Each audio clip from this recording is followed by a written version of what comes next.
श्रीभ्याय श्री ओम नमः श्रीभ्याय। ओम जय जय जय नमस्तु नमस्तु नमस्तु। मंगलम भगवान वीरो मंगलम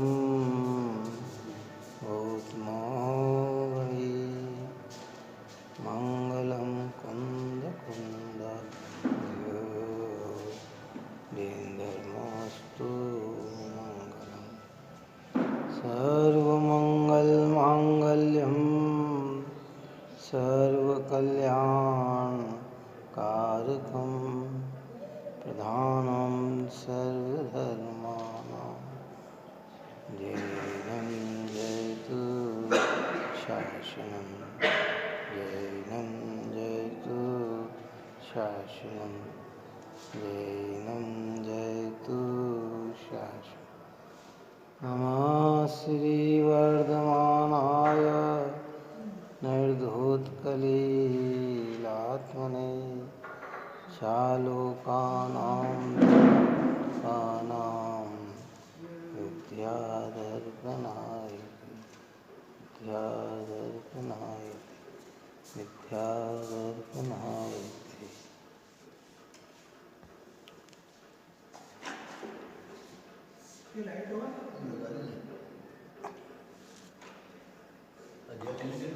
ठीक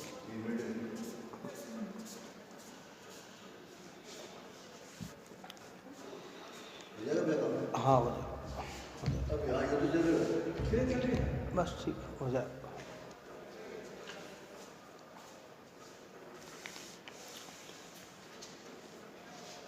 सत्य भावना अपने शक्ति प्रमाण तब भावना की चर्चा अपनी चल रही थी।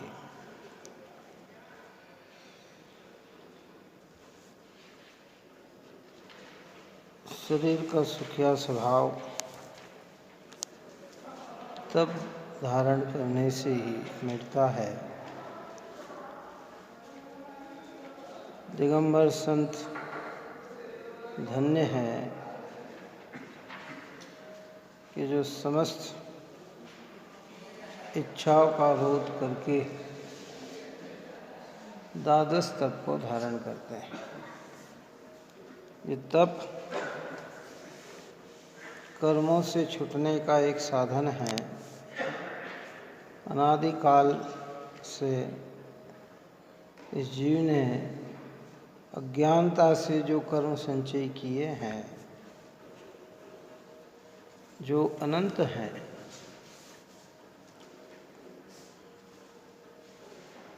उन अनंत कर्मों को नष्ट करने में अगर कोई समर्थ है तो वो तप है, सम्यक तप है। कोई दृष्टांत दे के कहा था कि बहुत पुरानी घास हो, बहुत बड़ी हो, ढेर हो, लेकिन उसमें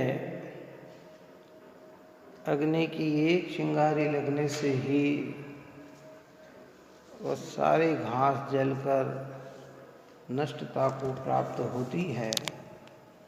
ऐसे ही अज्ञान दशा में बांधे हुए अनंत कर्म जो कि अनंत भव को बढ़ाने वाले हैं, ऐसे हमने संग्रह कर रखे हैं। लेकिन जब सम्यक तप की आराधना होती है, सम्यक तप की अग्नि जलती है, तो ये पुराने जितने भी कर्म हैं ये सब नाश को प्राप्त होते हैं। कितनी बड़ी अग्नि का अपने चारे का ढेर हो, घास का ढेर हो, कितना ही बड़ा हो, लेकिन अग्नि की एक चिंगारी से ही वो भपकती है और सारी घास को जला देती है। इसलिए जितने भी सिद्ध भगवान हुए हैं, अरिहंत भगवान हुए हैं, उन सब में प्रमुखता तप के आधारने से ही। तप वह तप जो कर्म को नष्ट कर सके। एक तप उल्टा भी होता है। मिथ्या तप ऐसा होता है कि वो संसार बढ़ाने में निमित्त बनता है, और सम्यक तप ऐसा होता है जो संसार नाश करने में निमित्त बनता है। मिथ्या तप अज्ञान पूर्वक किया गया तपश्चरण, वो तो का उसके लिए तो अपन ने चर्चा में लिए ही था कि भाई कोटि जन्म तप तपे, ज्ञान बिन कर्म झरे थे, ज्ञानी के छिन माहि त्रिगुप्त थे, सटरे। करोड़ों जन्म तक भी तप तपे, ज्ञान पूर्वक किया गया कितना भी तपश्चरण करे, उससे कभी भी कर्म की झड़ना नहीं होती है। यानी एक चिंगारी लगते ही घास पे कितनी घास लगाते चले जाओ, घास पे कितना ही पानी डालते चले जाओ, वो घास जलने वाली नहीं है। जलेगी तो कहाँ, अग्नि डालने से जलेगी। जलेगी काहे से? वो घास अग्नि है। अग्नि है सम्यक, सम्यक तप है जिसकी चर्चा अपन ने यहाँ की। नीचे का पैराग्राफ देखिए 251 पेज पे। दोनों प्रकार के परिग्रह में इच्छा का अभाव हो जाना वह तप है।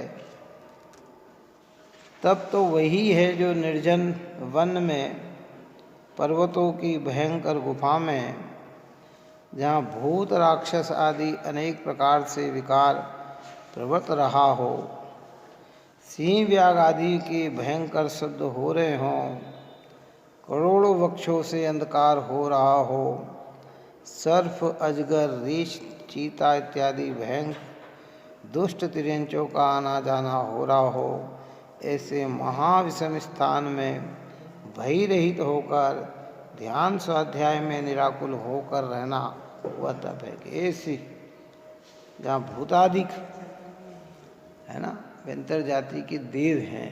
भूत शब्द जो है ना वो हमें अटपटा लगता है, लेकिन व्यंतर जाति के जो भेद है 8 प्रकार के, उसमें भूत पिशाच आदि नाम भी दिए गए। क्या? और इनका सुनागार, शून्य स्थान, वृक्ष, गुफा आदि में इनका निवास भी बताया है। कहाँ निवास बताया? कहाँ रह सकते हैं? चले जाते हैं, वो वहाँ रहते हैं और वो वहाँ अपने हिसाब से कार्य करते हैं। और ऐसे रहने पर भी जो उसमें ज्ञान ध्यान स्वाध्याय से डिगे नहीं, कहते वह तब कर्म की निर्जरा का कारण बनता है।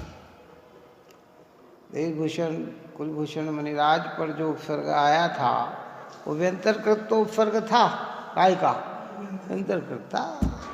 ऊपर पहाड़ पे थे, आया है तो, पर फिर भी धन्य है कुलभूषण देहभूषण मुनिराज कि ऐसे उपसर्ग में भी उन्होंने अपने परिणाम को डिगाया नहीं। उसी का नाम है तप। और उस तप से क्या होती है? निर्जरा होती। उस तप से निर्जरा होती। ज्ञान पूर्वक किया गया तपश्चरण पुण्य पाप रूप होता है, हिंसात्मक रूप किया गया पाप रूप होता है, अहिंसा से किया गया पुण्य रूप होता है। लेकिन कर्म की निर्जरा तो सम्यक प्रकार से किए गए तप से होती है। थोड़ा भी तप हो लेकिन सम्यक प्रकार का हो तो कर्म निर्जरित होंगे, और बहुत भी तप और सम्यक प्रकार से न हो तो उस तप से कर्म की निर्जरा होती नहीं है।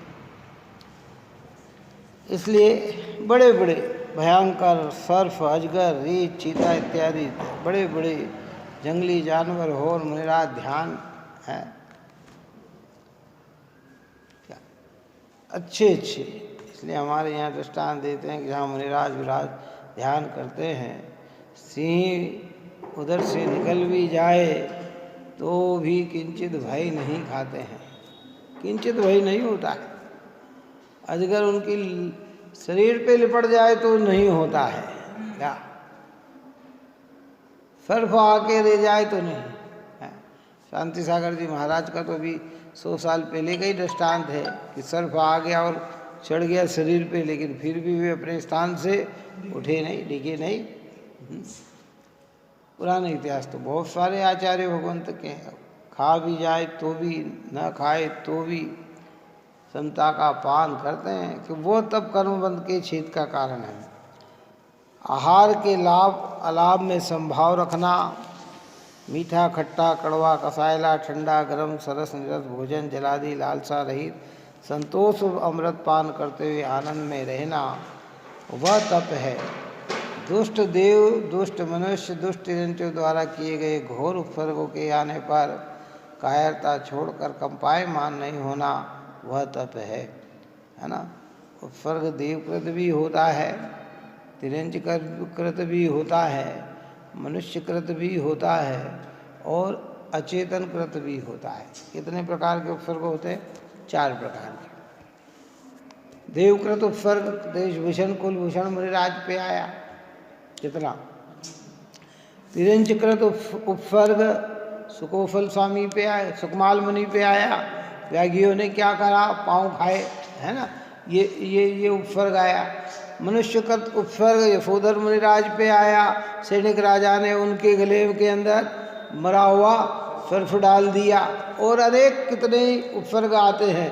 अभी कल अपन ने परसों बात करी थी, रुई में लपेट दिया, कैसे लपेट दिया और आग लगा दी, मनुष्यकृत उपसर्ग आ गए।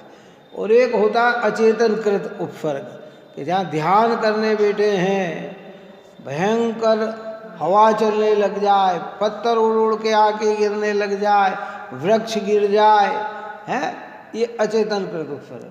इन सारे उपसर्गों के अंदर भी मुनिराज किंचित भी ध्यान से चलायमान नहीं होते हैं कि वह तप है, और वह तप निर्जरा का कारण है। पुराण में तो यही है भाई, जहाँ पुराण पढ़ते हैं और जब दिगंबर मुद्रा की बात चलती है, कैसे कैसे परिसर, कैसे कैसे उपसर्ग दिगंबर संतों पे आते हैं, फिर भी वे उन उपसर्ग और परिसरों के बीच में भी अपनी धार्मिक क्रिया में कमी नहीं लाते हैं। तो कहते हैं वे उपसर्ग विजेता होकर संसार से छूट जाते हैं। क्या है? हाँ, होता है, वो भी है तो मुनिराज ना। द्रविलिंगी मुनि के भी ऐसा होता है, वो उत्कृष्ट विवेक जाने वाले मुनिराज भी वही होते, बहुत मंदकशाई होते हैं। बाहर वाले तो उनका निर्णय ही नहीं कर सकते कि द्रविलिंगी है, समझ आए। बाहर वाले को तो सबको ऐसे ही लगेगा कि ये तो सर्वज्ञ के ज्ञान के आधार से निर्णय है कि वो द्रविलिंगी है। और इतनी मंदकछाई होती है, इतना सरल जीवन होता है, इतना स्वाध्याय क्या सूक्ष्म भूल उसकी रह जाती है।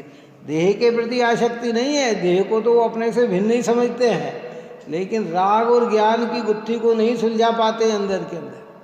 काहे की दो में जो एकत्वपना जो है ना, मैं ज्ञान मात्र हूँ, नहीं केवल ज्ञान मात्र हूँ, ऐसा वेदन न करने के कारण वो इतनी उत्कृष्टता में भी द्रविलिंगी कहलाते हैं। आप और हम तो निर्णय नहीं कर सकते, हमारे सामने आ जाए तो हमें तो अष्टद्रव्य से उन्हें पूजना चाहिए, भक्ति भाव करना चाहिए, विनय करना चाहिए, क्योंकि वो अंतरंग की चीज़ हमारी पकड़ की नहीं है, वो तो सर्वज्ञ के ज्ञान का विषय है, गणधरों के ज्ञान का विषय है, हमारे ज्ञान का विषय नहीं है वो है। हाँ, द्रव्यलिंग का मतलब खाली नग्न से द्रव्य को द्रव्यलिंग नहीं कहा। 28 मूल गुणों की अखंड पालनता करते हुए आत्म अनुभव से रहित है, इसलिए द्रव्यलिंग है। खाली नग्न भेष धारण करने से कोई द्रव्यलिंग मान ले कि ये नहीं साहब हम तो द्रव्यलिंग है कि ये नग्न भेष तो अन्य मत में भी कहे गए हैं। और वो टोडरमल साहब ने लिखा, कारण पढ़ने पे मनुष्य भी नग्न हो जाता है, बच्चे भी नग्न घूमते हैं, तो वो नग्नपना कोई द्रव्यलिंग नहीं है। द्रव्यलिंग का मतलब ये है कि बाहर में किंचित परिग्रह तो है नहीं, पर 28 मूल गुणों की साधना भी अखंड चल रही है, पर आत्म अनुभव से रहित है, इसलिए भी द्रव्यलिंग है। और ऐसे द्रव्यलिंग मुनि बहुत उत्कृष्ट स्वर्ग में जाते हैं, ग्रेवेक तक चला जाता है, छोटा मोटा नहीं, उत्कृष्ट देव में है। और वो द्रव्यलिंगी मुनि जरूरी नहीं है, वो प्रयत्न करे और वहाँ पुरुषार्थ की प्राप्ति करे तो मोक्ष भी चला जाता है। ये तो आप और हम जाके लौट आ गए, नहीं मोक्ष गए, इसलिए हमारे ऊपर सिद्धांत घटित होता है कि हम अनेक बार बन गए और आत्मानुभव नहीं किया, इसलिए हम संसार में ही भटक रहे हैं। लेकिन बहुत सारे जीव ऐसे भी हुए हैं कि जो धारण कर लिया, बाद में बुद्धि का परिवर्तन हुआ, सम्यक धारण किया, पुरुषार्थ किया और मोक्ष चले गए। और जिन्होंने बाह्य आचरण में शिथिलता लाई है, बाह्य आचरण विपरीत करे हैं, परिग्रह से युक्त हैं और मुनि नाम धराया है, वे तो 12वें स्वर्ग से ऊपर ही नहीं जा सकते। अगर उनके परिणाम भी मंद होंगे ना तो बस वहीं तक होंगे, इससे ज़्यादा उनकी ऊपर जाने की व्यवस्था ही नहीं है उनकी। उनके परिणामों की दशा ही नहीं है ऐसी क्या। इसलिए यहाँ कहते हैं कि भाई जिसने चीर काल का संचित किया हुआ कर्म निर्जित हो जाए वह तपे। कुवचन बोलने वालों में, नींद दोष लगाने वालों में, ताड़न मारन अग्नि में जला देने आदि उपद्रव करने वालों में देश बुद्धि से कलुषित परिणाम नहीं करना। देश बुद्धि से ऐसी व्यवस्था हो तो भी कहते हैं कि भाई देश बुद्धि से परिणाम उसका बुरा नहीं सोचना, ये निगोज जाए, ये नरक जाए, ऐसा नहीं सोचना है। अशब्द बोले, खोटे परिणाम रखे, क्या है, निंदा करे, इसके लिए तो अपने अपनी पूजा में लिखा ना क्रोध के है। पीड़ित दुष्ट अनेक बांध मार बहु विधि करे है। धरिए क्षमा विवेक कोप न कीजे प्रीतमा। उत्तम क्षमा गहोरे भाई ई भव जस पर भव सुखदाई। गाली सुनी मन खेद न आनो गुण को ओगुन कहे आयानो। कई ये आयानो वस्तु छीने बांध मार भव विधि करे। घर ते निकाले धन विदारे पर वेर जो न तहाँ धरे। क्यों ना धरे कि जे कर्म पूरब किए खोटे सहे क्यों नहीं जीरा। अति क्रोध अग्नि बुझाए प्राणी साम्य जल्ले सीरा है। तो साधु दिगंबर तो यही सोचते, उनके कोई फर्क करे, निंदा भरे शब्द बोले, कठोर भरे। देखो 10 जनों के बीच में तो कोई किसी को अशब्द बोलने में संकोचित होगा, लेकिन जब अकेले का विषय हो ना तो चाहे जैसे बोलेंगे। अब आप सोच सको कि जैन धर्म के विरोधी कितने हैं। 363 मत में एक तरफ एक मत और 363 ही मत सब विरोधी है। अब जहाँ भी अकेले में कोई दूसरा मत मिलेगा वो मुनिराज को क्या कहेगा, ये नग्गे। हमारी समाज के बीच में तो नहीं कह सकता, किसी की ताकत नहीं होती इतनी तो कहने की, बात समझ में आए। पर अकेले में कोई विधर्मी मिल जाए तो क्या कहेगा पता। आप और हम भी साधर्मी जो है ना, आप और अपने में देखें एक दूसरे विरोधी पक्ष वाले जहाँ अकेले मिलते हैं तो शब्दों का प्रयोग कैसे करते हैं, कि किस प्रकार बोलते हैं, कितना विनय से बोल लेते हैं। तो दिगंबर मुनिराज को जब जंगलों में न जाने कौन कौन जीव किस किस प्रकार की बात कह सकता है, लेकिन ऐसे में भी वो समता भाव धारण करते हैं। धन्य है दिगंबर। अरे मित्र महल मसान कंचन कांच निंदन थुतिकरण अवगाहा तारण असी पहारण में सदा समता धरण। कि हर परिस्थिति में वो समता का भाव धारण, और जो समता का भाव धारण करते हैं वही तप कहलाता है, और उस तप से ही कर्म की निर्जरा होती।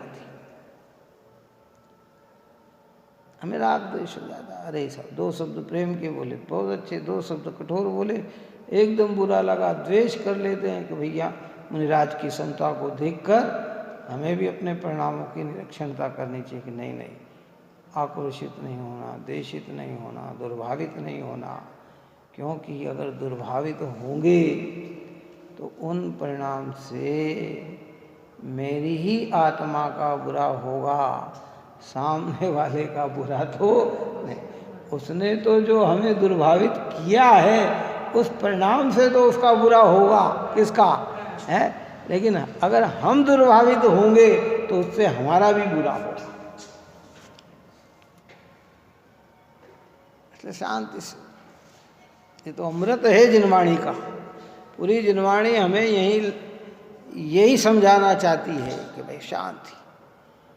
रोज मैंने कहा ना, जैसे नमोकार मंत्र है ना, महामंत्र है, ऐसे ये भी एक बहुत बड़ा मंत्र है कि हम रोज ऐसा विचार करें, दिन में 10 बार विचार करें, मेरी आत्मा का किसी ने बुरा किया नहीं, किसी ने मेरा हित नहीं किया, किसी ने मेरा अपमान नहीं किया, किसी ने मुझे नुकसान नहीं पहुंचाया। और जब हम ऐसा विचार करेंगे तो दुनिया में किसी के प्रति भी हमारी दुर्भावना नहीं आएगी, द्वेषितता नहीं आएगी। तो उस द्वेषितता से लाभ किसको मिलेगा? हमारी परिणति को मिलेगा। और जहाँ हम सोचते कि नहीं साहब ने मेरा बहुत बुरा कर दिया है, ऊपर से हम उसकी जय जय विकार भी कर रहे हैं और मन में उसके प्रति दुर्भावना लेके बैठे हुए हैं, तो उस भावना से हमारा क्या होगा? बहुत नुकसान हो जाएगा, बहुत तकलीफ पैदा होगी। क्या इसलिए होता स्तुति पूजन आदि करने वाले में राग भाव का उत्पन्न नहीं होना, वह तप है। 5 महाव्रत का धारण करना, 5 समितियों का पालन करना, 5 इंद्रियों का निरोध करना, 6 आवश्यक को यथा समय करना, अपने सिर तथा दाढ़ी मुछ के बालों को अपने हाथ से उपवास के दिन लोचना तप है। 2 महापुर हो जाने पर उत्कृष्ट केशलोज होता है, 3 महापुरे हो जाने पर मध्यम और 4 महापुरे हो जाने पर जघन्य केशलोच कहलाता है, वह भी तप है। अन्य भैंसियों के समान प्रतिदिन केशलोच नहीं करते हैं, अन्य भैंसियों के समान नहीं, ये साल में 3 बार करते हैं। उत्कृष्ट करे तो 2 महीने में कर लेते, कितने महीने में कर लेते? 2 महीने में कर लेते। मध्यम करे तो 3 महीने में कर लेते, जघन्य करे तो 4 महीने में कर लेते। केश लोचन है क्या? केश का लोचन, केश का उपाड़ना, दाढ़ी के, मूंछ के।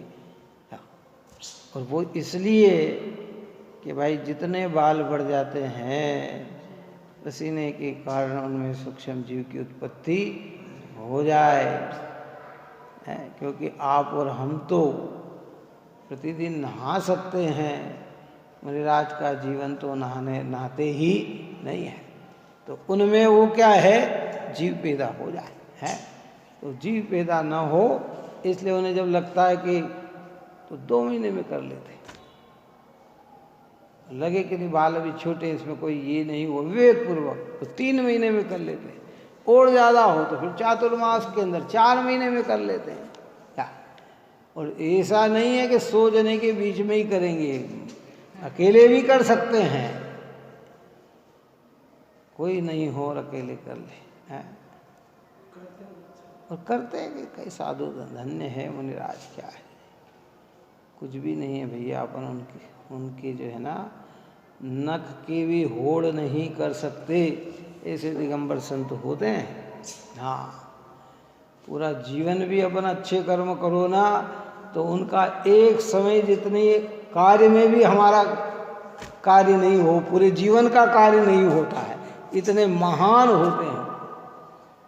एक समय की पर्याय में जितने कर्म वो खपा लेते हैं, हम पूरे जीवन सत्कर्म में लगे रहे तो भी नहीं करते हैं। सम्यक तप की बात चल रही है यहाँ, मिथ्या तप की तो कोई बात ही नहीं है। फिर तो वो तो, क्योंकि मिथ्यात्व में तो चाहे कहीं भी रहो कर्म बढ़ते ही हैं, बनते ही हैं, संसार बढ़ता ही है, संसार घटता नहीं है, सम्यक पूर्वक ही संसार घटता है क्या? इसलिए हम निरंतर नमोकार मंत्र बोलने में यही तो है भाई। नमो आयर्याणम, नमो वज्रायणम, नमो लोहे सर्व सावणम, लोक में विराजित समस्त साधु भगवंत, समस्त उपाध्याय भगवंत है, समस्त आचार्य भगवंत है, ढाई दीप में विराजमान सब कितने हैं, प्रत्यक्ष और परोक्ष सब, जहाँ जहाँ हमने वंदन किया, जिनसे हम परिचित है वो भी, और जिनसे हम परिचित नहीं हैं वो भी सब उसमें गर्भित हो जाते हैं। क्या इतना अद्भुत मार्ग है, सोचो है। इसलिए तो कहा कि एक मुनिराज को आहार देना, एक मुनिराज की सेवा करना, एक मुनिराज की भक्ति करना, एक मुनिराज के गुणगान गाना, अर्थात समस्त मुनियों के गुणगान गाना है। जैसे कि हमने कहा ना नमो अरिहंताणम, तो नमो अरिहंताणम में खाली ये अरिहंत परमात्मा ही नहीं आए, लोक में विराजमान समस्त। गुरुदेव जब मंगलाचरण करते थे ना, पहले भी कहा था, तो वो बोलते थे ओम नमो लोए अरिहंताणम, ओम नमो लोए सिद्धाणम, ओम नमो लोए आयरियाणम, ओम नमो लोए ओवध्यायाणम, और ओम नमो लोए हम आखिरी में बोलते हैं। लोए का मतलब होता लोक। क्या होता है कि जितने भी लोक में अरिहंत हैं, जितने भी लोक में सिद्ध हैं, जितने भी लोक में आचार्य हैं, जितने भी लोक में उपाध्याय हैं, और जितने भी लोक में साधु हैं, उन सबको हमारा वंदन है। मंगलाचरण में ऐसा भी बोलते थे। अब समझ में आ गए, हम भले नमो अरिहंताणम बोले तो भी अर्थ तो हमारे समझ में आ गया। तो अब उसमें लोहे न भी लगाएं तो उसका अर्थ यही है। क्या अर्थ है? लोक में सर्वहंतों को चार मंगल, चार शरण है, चार उत्तम है, तो उसमें यही है अरहंते शरणम पहुँच जामी है। अरहंता मंगलम, लोक में सर्व अरहंत भगवान मंगलकारी है, सिद्ध भगवान मंगलकारी है, आचार्य उपाध्याय साधु मुनिराज भगवंत मंगलकारी है, और इनके द्वारा बताया हुआ धर्म वितराग धर्म मंगल, और यही श्रेष्ठ है और यही सहारा देता है, यही हमें हस्तावलंबन देता है। पंच परमेष्टि का मार्ग ही सच्चा मार्ग है, बाकी सारे मार्ग मोक्ष मार्ग नहीं है, कल्याण मार्ग नहीं है। इसलिए ज्ञानियों की लालसा इस पवित्र मार्ग की ओर होती है, इससे हटके दूसरे मार्ग की ओर नहीं होती। इसलिए ऐसे 5 महाव्रत, 5 समितियाँ हैं, 5 इंद्रियों की निरोध करना फट आवश्यक। यथा समय अपने सिर तथा दाढ़ी मूछ बालों को अपने हाथ से उपवास के दिन, और उस दिन उपवास भी क्या, कैसा उपवास, हाँ टाइम भी लगता है, ऐसे झटझट नहीं खिल जाते हैं भैया, बहुत एक एक एक एक एक एक एक एक है। दूसरे भी करते हैं, ये भी करते हैं, उपवास भी रख लेते हैं, प्रायश्चित रूप में उपवास भी रख लेते हैं। क्या 2 प्रकार का, कितना शरीर को कष्ट भी देना, कष्ट का मतलब बाल भी उपाड़ना और आहार भी नहीं करना। क्यों है? हमें कोई कह दे कि 2 घंटे धूप में खड़े रहो और आज उपवास है तुम्हारा, तो दो भोजन करके या पानी पी के 2 घंटे खड़े रहे, उसमें इतनी तकलीफ नहीं है, पर उपवास करके खड़े रहे उसमें कितनी तकलीफ है? लेकिन वो ज्ञान के बल पर उस चीज को भी सहन कर लेते हैं। जिनवाणी की ये बात पढ़कर अनंत जिनेश्वर, अनंत ऋषिवर, इस सब महिमावंत लगने लग जाते हैं कि धन्य है ये जीव। भागचंद जी तो कहते हैं कि भाग उदय दर्शन कब पाऊं, ता दिन की बलिहारी है। भाग उदय दर्शन कब पाऊं, भागचंद जी बुधरदास जी कहते हैं कि भाग उदय दर्शन कब पाऊं, ता दिन की बलिहारी, कि वो ऐसा दिन कब आएगा कि जब ऐसे मुनीश्वरों के निकट होकर हम उनकी देशना को सुनकर, उनकी निकटता को देखकर अपने परिणामों को निर्मल बनाएं।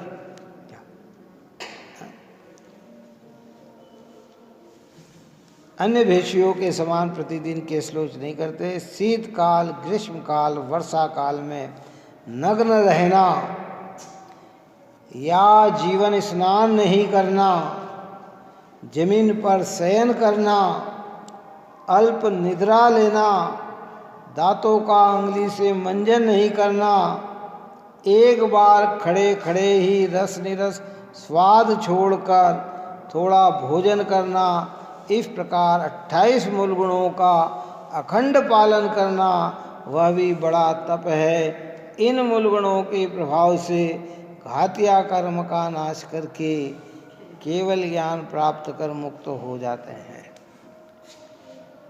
इसलिए कहा कि जितने भी हुए अरिहंत सबने अपनाया यही पंथ। जितने भी भगवान हुए, 24 तीर्थंकर, सामान्य केवली जितने भी हुए, अनंत सिद्धालय में सिद्ध भगवान विराजमान हुए, सब ने एक ही पंथ अपनाया है, 28 मूल गुणों की अखंड साधना की है। हाँ? एक करवट जमीन पे सोना, शयन करना है, और अंगुली से दत्तन नहीं मंजन करते, लेके कुल्लापन जो कहते हैं ना, कुल्ला करना, वो तो कर सकते हैं। वो तो इसलिए कि दाल में कहीं भी कोई अन्न का दाना रहे नहीं, क्योंकि अन्न का दाना अगर रहे तो 24 घंटे तक तो वो फिर पानी लेते नहीं हैं, और उसके अंदर के अंदर जीव पैदा हो जाते हैं। आप और हमारे कई मनुष्यों की ऐसी है कि खा लेते हैं, फिर कुल्ला भी नहीं करे, रात में खा के सो गए, वो सुबह पहले वो उसके अंदर बदबू आना चालू हो जाती है, क्योंकि प्रकृति अपना नियम नहीं बदल सकती है। जो है सो है, या उसकी एक प्रक्रिया है, तो कि भैया उस प्रक्रिया को, इसलिए हमारे यहाँ कहते भोजन करने के बाद कुल्ला करो, शाम को जब भी है, जब आखिरी समय हो कुल्ला करो। कि इन करने से क्या कि अगर आपकी कहीं जीवान में कोई रह गया हो, दाढ़ में कोई चीज़ रह गई हो, तो कम से कम उसमें त्रस्त जीवों की उत्पत्ति न हो, या जीवों की उत्पत्ति न हो। तो ऐसे मुनिराज जो है, पर वो अंगुली से नहीं करते, ऐसे मन क्यों नहीं धोते? कि भाई ये करने का अर्थ है अपने दांतों को चमकाना। क्या समझना? हम ब्रश करते, बोलो काय के लिए करते हैं? दो, एक तो स्वस्थता की दृष्टि से भी करते हैं, और दूसरा लक्ष्य ये होता है कि हमारे दांत चमकना चाहिए, अच्छे दिखना चाहिए। तो ये तो फिर शरीर की आसक्ति हो गई ना, और मुनिराज को शरीर की आसक्ति होती नहीं है, उनको उसकी आसक्ति नहीं। तो बहुत साम्य भाव भी होते हैं। अच्छा, हे ज्ञानी जनों,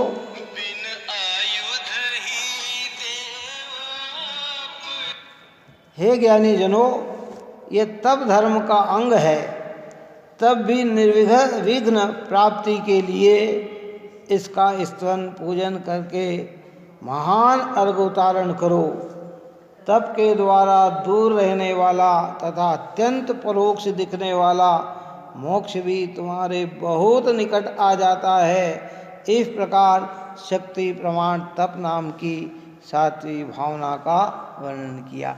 कि ये जो हमारी सात्विक भावना है तप नाम की, कौन सी? कि ये कौन? शक्ति प्रमाण। देखो, खींच तान के तप करना नहीं, और तप से रहित रहना नहीं। क्या कहा? खींच तान के तप करना नहीं है, और तप से रहित रहना नहीं। जितना बन सके, जो कर सकते हैं, जो अपन ने रोज बार बार अपन इस बात को कहते हैं कि जो शक्य है उसको करे, और अशक्य की श्रद्धा करे। जो कर सकते हैं हम सीमित कर सकते हैं। हम पूरे रात्रि का अगर सब अन्न आदि नहीं त्याग सकते हैं, ये नहीं करते, कुछ भी चीज़ का त्याग नहीं, तो भाई अन्न का त्याग कर दो, दूध का त्याग कर दो। जल बिना रह सकते हैं तो वो त्याग कर दो। होना शक्ति, आकुलता बढ़ने का नाम धर्म नहीं, आकुलता घटने का नाम धर्म है। और नियम ले लिया है तो फिर उसमें घबराना नहीं। फिर उसके अंदर परिस्थितियां भी बने तो भी कोशिश ये करना कि भाई हमारे नियम टूट ना पाए, छूट ना पाए। क्या? और कुछ हो तो खेदित होना, मन को उलसित नहीं रखना, अच्छा नहीं रखना। जितना कर सके करो। शक्ति प्रमाण तप और शक्ति प्रमाण त्याग, इसके त्याग में अपन ने चर्चा की। हर व्यक्ति को शक्ति प्रमाण, और ये शक्ति हमें अपनी अपने को ही प्रतिभाषित होती है। किसको होती है? दूसरे को नहीं होती है। दूसरा तो अपने राग से, द्वेष से, मोह से, अन्य से बोलेगा, लेकिन व्यक्ति कैसे समझेगा कि मेरा पावर कितना है? बहुत सारे ऐसे हो कि बहुत शक्ति हो और दिखती कुछ नहीं है, और कई ऐसे हो कि दिखते, जैसे हम कहते हैं ना, कई लोग कहते हैं कि साहब मेरा शरीर बहुत फूला मोटा है पर भीतर से कमज़ोर है, और कई लोग ये कहते हैं दुबले पतले हैं लेकिन अंदर से मजबूत हैं। क्या समझ में आए? बाहर से दिखते हैं ऐसे, वो 100 किलो का वजन तोक ले, इधर फोक ले, दौड़ जाए, ये कर ले, कोई अच्छा दिखने पर भी वो प्रक्रिया नहीं कर सकता है। तो बाहर से किसी की मापदंडता नहीं है, इसकी मापदंडता का कारण भीतर के परिणाम है, आप और हमारे भीतर के परिणाम। तो अब हमारी शक्ति किसको पता है? कि हमको पता है। अर्घ उतारण करो, जो अपन सुबह अर्घ चढ़ाते हैं ना, बस ये अर्घ उतारण करो, चढ़ाओ तब जो 10 धर्म के अर्घ में अपन उत्तम तप को अर्घ समर्पित करते हैं। क्या करते हैं? उत्तम क्षमा, उत्तम मार्दव, आर्जव, सोच, सत्य, संयम, तप, त्याग, ये है आकिंचन, ब्रह्मचर्य। 10 धर्म का अर्घ चढ़ाते हैं ना रोज, तो वो उसमें है। और स्पेशल रूप में भी चढ़ाओ। और जब हमारे 10 धर्म की पर्वराज परिशन आती है तो तब धर्म के रोज स्पेशल में अलग से भी चढ़ता है। क्या चढ़ता है? आने वाले पर्वराज परिशन पर 3 दिन बाद चालू होना है। पंचमी से परिशन चालू हो जाएंगे। कब से? आज तीज हो गई, 2 दिन ही बचे हैं। आज तीज है ना, कि दूज है? आज दूज है, तो 2 दिन बीच में है, तीसरे दिन तो पर्वराज चालू हो जाएंगे। है अरे बात समझ में नहीं आई तो कर सकते हैं जितना अनुमोदना सम्यक। तब देखो हमें भले तोडरमल्ली साहब ने क्या लिखा कि भैया वर्तमान में हंसों का सद्भाव नहीं दिखता हो, तो इसका अर्थ ये नहीं कि पूरे विश्व में हंस है ही नहीं। क्या समझ में आए? हैं आज हमें उत्कृष्ट तपधारी नहीं दिखते तो इसका मतलब नहीं है कि तपधारी है ही नहीं। महाविद्य आदि क्षेत्रों में विराजमान है, कर रहे हैं, और यहाँ भी भारत में भी हो सकते हैं, कोई ना हो ये तो बात है ही नहीं कि है ही नहीं है। तो हम अनुमोदना क्यों न करें, हम प्रशंसा क्यों न करें, हम उनके प्रति भक्ति का भाव क्यों न रखें? हमें भक्ति का भाव रखना चाहिए। मिथ्या तप का निषेध किया गया, मिथ्या तप की प्रशंसा करने के लिए निषेध किया है। सम्यक तप का कहीं भी निषेध नहीं है। और जो सम्यक तप का विरोधी है वो धर्म का ही विरोधी है। वो जैनी ही नहीं है। कौन? उसमें जैनत्व के ही लक्षण नहीं है। अगर सम्यक तप का विरोध हो जाए, ये लोग कहते नहीं साहब तप का विरोध नहीं है भाई, संयम का विरोध नहीं है, त्याग का विरोध नहीं है, ये तो पवित्र चीज़ है, भगवंतों की है, तो उनका क्या विरोध किया जा सकता है? मिथ्या करते, उन्हीं के नाम पर मिथ्या कार्य करते हैं तो उसकी प्रशंसा नहीं की जाती है। बस इतनी सी बात है। इतना सरल है जैन धर्म, लोगों ने इसको इतना जटिल कर दिया और इस तरीके से इसका दुष्प्रचार कर दिया कि क्या कहें। गुरुदेव के प्रति भी लोग यही भावना रखते, अरे तो साधु को नहीं मानते, नहीं अरे भैया क्या नहीं मानते, इतनी महिमा अपन उनकी वचनों के द्वारा ही गाए जाए कि अरे भैया ये है, कितनी महिमा गाते। जहाँ दिगंबर संतों के चरण पड़े, हम तो उनकी धूलि को भी अपने मस्तक पर धारण करते हैं। कई लोग ये भी कहते हैं, सोच होता है, अरे साहब ये तो खाली कहने की बात रखते हैं, जब सामने आते हैं तब कोई वंदन नहीं करता है। तो भैया सामने आए और सम्यक हो तो क्यों वंदन नहीं करेगा? लेकिन जब मान्यता ही विपरीत वाले हो, कुदेवादि की ही आराधना करने वाले हो, परिग्रह से ही युक्त हो, हैं आरंभ सारंभ में ही लगे रहे हो, कछायों को ही पुष्ट करते दिखाई दे रहे हो, तो फिर वहाँ आदमी क्या करेगा? मौन रहेगा कि क्या करेगा? कि मध्यस्थ हो जाएगा कि भाई मध्यस्थ बने रहो, और क्या है सब। अब किन किन को समझाया जाए, नहीं समझा सकते भाई, किसी जीव को नहीं समझा सकते।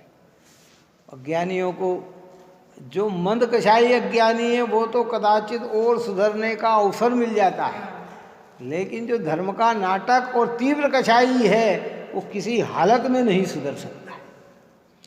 सर्वज्ञ भगवान भी आ जाएंगे सामने तो वो भी, उनका भी कह देगा अरे नहीं नहीं साहब आप तो ये है। इसलिए सब पवित्र मार्ग मिला है तो कहते अर्घ उतारण करके इनकी आराधना करो, पूजा करो, हैं, तब के प्रभाव से ही अरिहंत होते हैं, तब के प्रभाव से ही सिद्ध बनते हैं, और नहीं तो क्या है, चल रहा है तो चल ही रहा है। देखो अन्य मत में भी अपन ने कहा ना कि अन्य मत में अभी तो अपन दिगंबरों की बात क्या करें, पहले तो उनसे भिन्न पड़े। किन से भिन्न पड़े? जो भेष अलग धारण करके बड़ी बड़ी बात करके बड़े बड़े हैं साधु कहला रहे हैं और दासिया सेवा कर रही है, तो पहले तो इनकी बात करें अपन। किन की बात करें? बात आ रही, समझ में नहीं आई है? नाम तो साधु है और सेवा कौन कर रही है? दासी कर रही है। कि नहीं, साधु को दासी से क्या काम भाई? सज्जन पुरुष के लक्षण नहीं होते हैं तो साधु के लक्षण ये कहाँ से हो जाते हैं? लेकिन अज्ञानपूर्वक है, कोई पंचांगनी तप तप रहा है, कोई फलाने तप कर रहा है, कोई चरस पी रहा है, कोई गांजा पी रहा है। क्यों है? भगवान के नाम पर एक फूंक लगा लो, भगवान के नाम पर एक कर लो और उसी को सर्वस्व मान रहे हैं। तो पहले तो उनका कि ये अज्ञान, भले वो कितना ही भूखा रहे, कितना ही जंगल में रहे, कितना ही पहाड़ पे रहे, कितना ही कुछ भी कर ले, वे सब मिथ्या मिथ्या और मिथ्या है। उसके बाद की फिर प्रक्रिया इधर की, अंदर की। जब जब साधुओं का निषेध किया जाता है तो पहले नंबर पे अपने नहीं आते हैं, पहले तो वहाँ क्यों आपको पता है गाँव बीनते हैं कौन से? तो पहले बड़े बड़े कंकर बाहर करते हैं कि छोटे बाहर करते हैं? पहले बड़े बड़े बाहर, फिर आंखों से फिर नहीं दिखे, फिर और निकट जाकर छोटा सा भी रह जाए ना उसको भी निकालने का प्रयत्न करते हैं। पहले तो जो स्थूल दिख रहे हैं ना, तो पहले तो ये ग्रहित मिथ्यात्व का जो स्थूल दोष हमारे अंदर लगा है ना कि हम जेने भी और चाहे जिसको पूज रहे हैं, चाहे जो कर रहे हैं, कि पहले तो ये निकालो और फिर आ गए तो फिर अब ये जो सूक्ष्म दोष भी है उस दोषों का भी निवारण करो। जीव क्या सीधा डायरेक्ट इस पे वार करता है? किस पे वार करता है? अन्य को पूज रहा है और कहता कि नहीं साहब ये तो साधु हमारे नहीं है, तो इससे क्या हो गया तेरे? क्या क्या केवल ज्ञान थोड़ी मिल जाएगा भाई तेरे को, है? अन्य साधु की प्रशंसा कर जाए, हार पिराने चले जाए और जब यहाँ आए तो कि नहीं साहब ये तो हमारे नहीं, ये तो फलाने पंथ के। कह रहे भैया पहले स्थूलता से हटो फिर सूक्ष्मता से हटो। इतना पवित्र मार्ग है। होता क्या है, जीव पूरी तरह से बात नहीं सुनता है और सुनने वाले भी राग देश से ही सुनते हैं। वो फिर किया किसका निषेध वो चीज़ समझे नहीं, वो डायरेक्ट अरे साहब ये तो महाराज क्या निषेध करते हैं, साधु का निषेध करते हैं। कौन निषेध करे भैया? और जो निषेध करे वो फिर बार बार रोज अर्घ नहीं चढ़ाए। देव शास्त्र गुरु का एक दिन भी ऐसा नहीं जाता कि जिस दिन अर्घ न चढ़ाया जाए।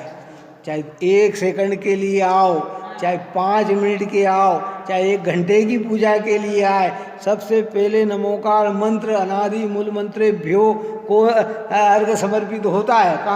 कौन सा अर्घ समर्पित होता है? नमोकार मंत्र बोलकर उनको, फिर उसकी विशेषता में चले जाओ तो और फिर अर्घ जिनवाणी देव शास्त्र गुरु का अर्घ चढ़ाकर फिर आगे की प्रक्रिया होती है।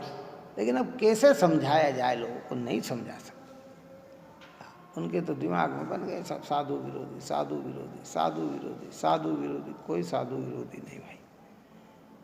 साधु का विरोध इन्हें अपनी स्वयं अपनी आत्मा का विरोध। किसका विरोध? हाँ, अपनी आत्मा का विरोध है। आग लगी आकाश में और जल जल बरसे आग, संत न होते जगत में जल जाता संसार।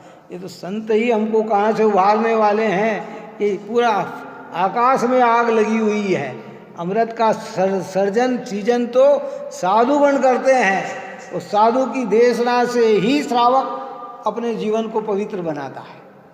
क्या इस प्रकार की ये पवित्र बात यहाँ कही। आगे अपने 8वीं भावना साधु समाधि भावना की चर्चा अपन आगे करें। सिद्ध स्वरूपी अविनाशी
वाणी के ज्ञान से सूझे